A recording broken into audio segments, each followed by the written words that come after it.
In 12 days, I'm flying to Vienna for my first academic conference, and I am not ready. Hey folks, welcome back to the vlog. If you're new, hi, I'm Thomas, and this is the vlog where I show you what it's like doing a PhD in astrophysics at Cardiff University.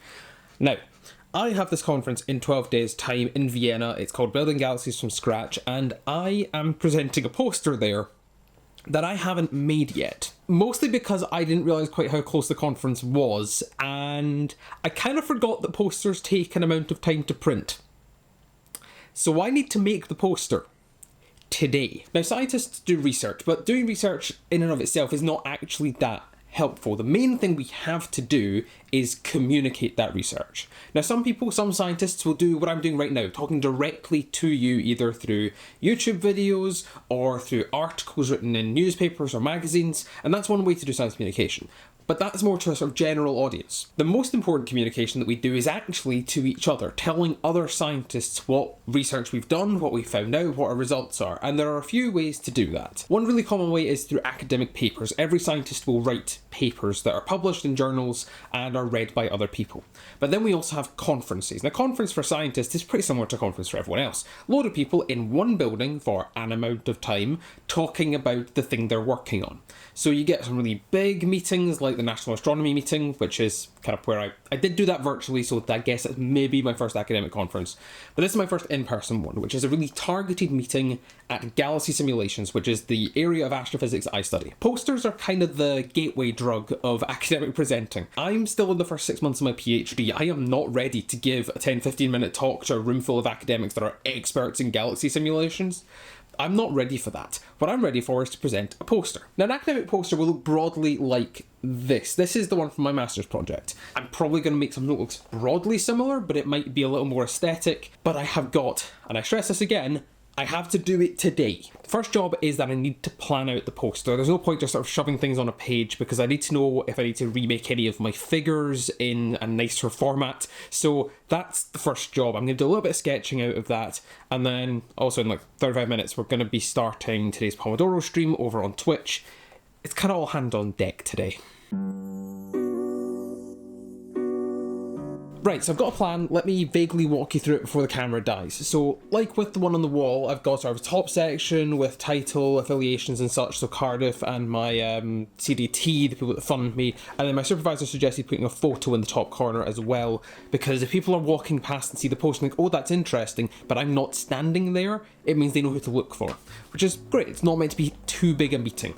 Then it's going to be sort of the main figure, the one that sort of shows my base result. I've got the bit of a background, and then the main conclusion of the poster will be here. This is most people will look at this stuff. Then further down, we've got a couple of other figures, sort of looking more in detail at the mass loss from these galaxies, and at the leftover radial profile of the gas that is dropped into the circumgalaxy medium of these galaxies, and then finish it off with some references and then a little QR code that should give them like an online link to the poster and that sort of thing as well. So that's the plan. I now just need to actually make the thing. Right, so I've got a vague layout for the poster. It sort of makes sense. Let me show you. This is the poster layout as is. I've got my affiliations, Cardiff University, and my ALAG CDT. I have a picture of myself because people need to be able to find me if I'm not standing at the poster when they are.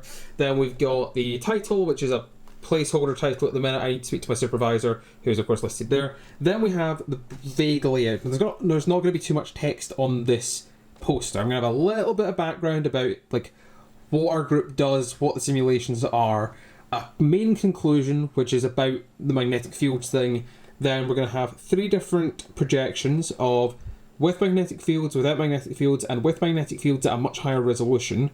And then this empty space here will be where I put like how the mass changes with time, and this will be the caption space for it.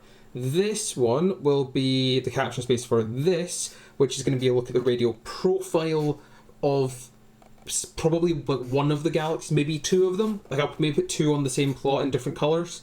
And then finally, QR code will go down here along with my next steps and references. And I think this is kind of where I'm going with it. I now have a plan. I can now go and make the figures that I need to create this poster in a more fleshed out way. But right now I need to jump onto Twitch because I have a Pomodoro stream starting 3 minutes ago.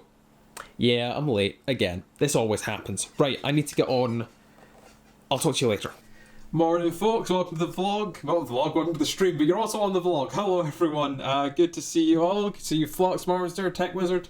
Say hi to the vlog if you want. I will point it at chat. Please don't do anything too obscene, or I will just, you know, edit that out. Nice. Turns out that making a poster is actually really hard. Like, it's not hard, but it's just like annoyingly difficult. So the way that I make my figures for the poster is I use Python, it's a programming language, and specifically I use something called matplotlib. It is a package that is used for plotting all the time. It's also really temperamental, and the version that exists on the university cluster is a rather old version, which is not making life easy. Like, it's just really irritating because there's bits of matplotlib that exist now in modern versions that are not in this older version that's on the university computers, and I cannot figure out a way to run the newer version, and the only person who probably knows how to sort that is not answering messages on Slack today.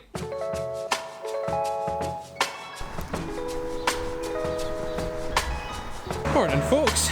Wednesday morning, and I'm off to get the bus because I need to get into the office. Poster draft is done. It's very much still a draft poster. A lot of the figures are not anywhere near done yet. Some still have overlapping margins. I would have managed to get these figures done yesterday, but quite frankly, the computer went down that I was running them on in the department.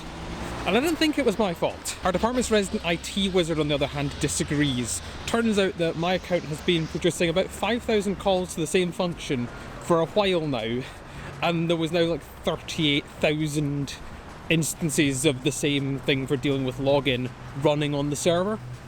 Didn't know it was doing that, so we've put in some stop gaps that I think has maybe solved it, but we need to figure out what was causing it in the first place to then stop it happening in the future, because I can't keep breaking the system. Right now though, I'm nearly into the department. I've got the group meeting at 10 o'clock, and then I'm meeting with my supervisor to actually discuss the draft of my poster, and then I'm going to have to do some changes to it over the next couple of days to make this printable for the conference in Vienna. What the... What? Okay, so I'm back from my meeting with my supervisor, and actually there isn't that much stuff that I need to do. I've got to tidy up a few figures, I've got to tidy up the figure captions for a couple of things, but honestly I expected to have to do more. Most of it's just kind of tidying things up, and then a couple of aesthetic things with the figures that will just make them a little bit nicer. I'm going to make a small start on that just now, but lunch is in like half an hour, and then we have the Astro seminar, so it's probably going to be a sort of later afternoon, probably into tomorrow, to deal with that. Also, I forgot the tripod attachment for my GorillaPod, so I have a tripod, but no way to attach the camera to it. B-roll is going to be fun.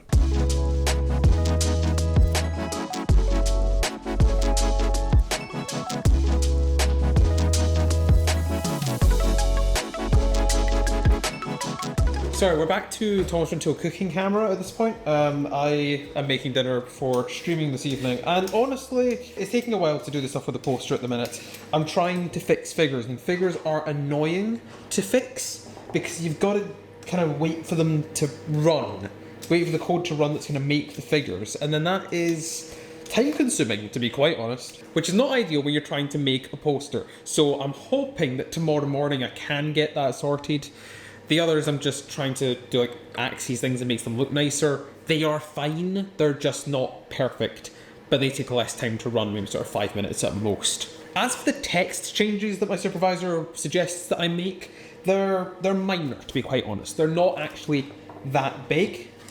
The problem is that I'm a physicist and I'm not the best with words. And I also have a problem being succinct, which you may have gathered watching these vlogs. The other thing I did figure out today was what the hell is going on with the whole 38,000 calls to the same program and overloading the server. The thing is, and this is the wonderful thing, it's because of the remote IDE that I'm using, which is the JetBrains one, same people that make like PyCharm and IntelliJ IDEA and a few other sort of code editors. So I use their system to log it into the university cluster so that I can edit my code more easily. And for some reason, every time you log in and every time you run a command, it starts like 4 new shells for some reason, which causes a problem if you have stuff in your, well, it's a CSHRC or your bashrc file, if you know what that is. It causes problems because if you've got stuff that loads there, it then loads many of them. and overload its computer. So if anyone's used the JetBrains remote IDE system and knows how to stop it doing that, that would be wonderful to know. I have a feeling it may be how it's kind of set up to run in the first place. But yeah, it's a new one, and it's not ideal, but it's not the end of the world if it keeps doing this, because as long as it's not producing new processes that run indefinitely, it's fine. Unfortunately, that is what it was doing. Aside from cooking, this evening I'm doing streaming, so I'm playing Space Engineers over on Twitch, which is where I do study streams and play Space Engineers. And if you want to come watch the stream, that would be wonderful. Link is in the description down below and probably on screen right now. If you do come over there and you're sick of the adverts, then you can of course donate to me on Twitch. It is currently the best and only way to directly support me if that's what you want to do. Ad revenue is great, but it doesn't pay for Adobe that well. And I don't have a Patreon. Maybe I'll do that at some point, but who knows. I also do apologise that these vlogs have not been the most interesting for the last few months. I am trying to improve that. Hopefully the next one will be better because I'll be in Vienna. But yeah, it's... main thing this week is get the poster done. I have to get it done tomorrow because I have to go to the print shop on Tuesday at the absolute latest. And I'm not working on Friday, ideally, because I will be in Newcastle for Scottish dance competition. So I will not be working on the PhD, or I shouldn't be. I may end up working on the PhD in the car, but I shouldn't be.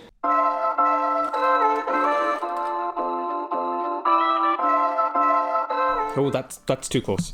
Morning, folks. Welcome. It is Thursday, and yeah, sorry, I've had a haircut.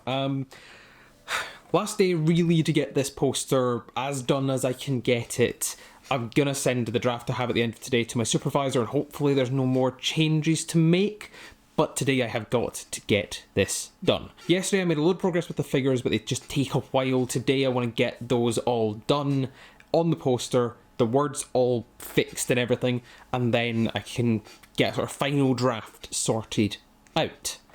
That's the plan. Today is also a stream day, so in about 5 minutes I'm going to be streaming on Twitch, doing another study stream, and yeah, that's kind of the plan for today. I am excited. I do have to quickly make up a thumbnail for the latest episode of the Unstable Fluid podcast. It's a podcast that myself and Kat from Kat Does Maths host. We talk about academia, about fluids, about physics and maths. We talk about all that sort of stuff, and if you want as a sort of longer format, that is where you should go. Link is in the video description down below. So yeah, that's the plan for today. Get the thumbnail done, get on stream, get the poster finished, and hopefully that's doable. That's not right. That's better.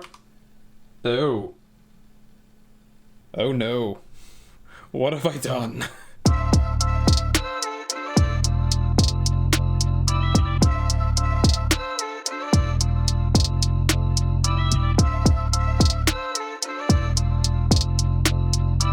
The poster's done. Honestly, actually, I'm really happy with how this has gone. It's ended up really good. I sent it off to my supervisor. She sent me back some comments, which I have now implemented. I'm now saving it in a really high resolution, nice format for the print shop. Then I'm going to compress it down to be a smaller file size so that I can host it on my website, because the QR code on the poster, which means people at the conference will be able to scan the QR code and it'll be taken straight to my website where they can download a copy of the poster if they want it, and they'll also be able to find my contact information, which, you know, would make it easier rather than them having to like try and remember who I was or search for me later or take a picture of it and forget about it or whatever. It makes it a lot easier for them to find my contact information if they need it to contact me after the fact about what I'm talking about. Now what's left to do now is get it printed. I'm going to look at it with fresh eyes in the morning, just check that I haven't done anything really stupid, and then I will send it off to the print shop and we can go and collect it. But all that's left for me to do this evening is calm down and play some video games and pack for the dance competition in Newcastle this weekend. We've got it. It's arrived. It's about a week later. I ended up ordering a fabric one from a company in Hull because I basically discovered that A0 portrait is basically the standard for academic posters, at least in astronomy, and A0 paper was not going to fit in my carry-on, definitely not, and it wasn't even going to fit in my hold luggage. So A0 fabric is what we've ordered, and it has arrived, and it's here, and I am so happy because it's been delayed 2 days in a row. Shall I show you the poster? Shall I show you it? Nah, you have to wait. You have to like, you'll have to comment, you'll have to subscribe, and you'll have to see the next vlog where I will be in Vienna with the poster presenting at my first academic conference. It's exciting. I'm so excited for this. Genuinely, the closer we get to Sunday, the more excited I'm getting. Though still a little bit apprehensive, because there's going to be people there who are co-authors on some of the papers that I've been reading that are like fundamental to what it is I'm doing at the minute, which is mildly terrifying, but it's okay. Anyway, I will see you in Vienna. If you're looking for something else to watch in the meantime, there's some stuff on the screen just now. Thank you all for watching, and I will see you in the next one. I'm so excited!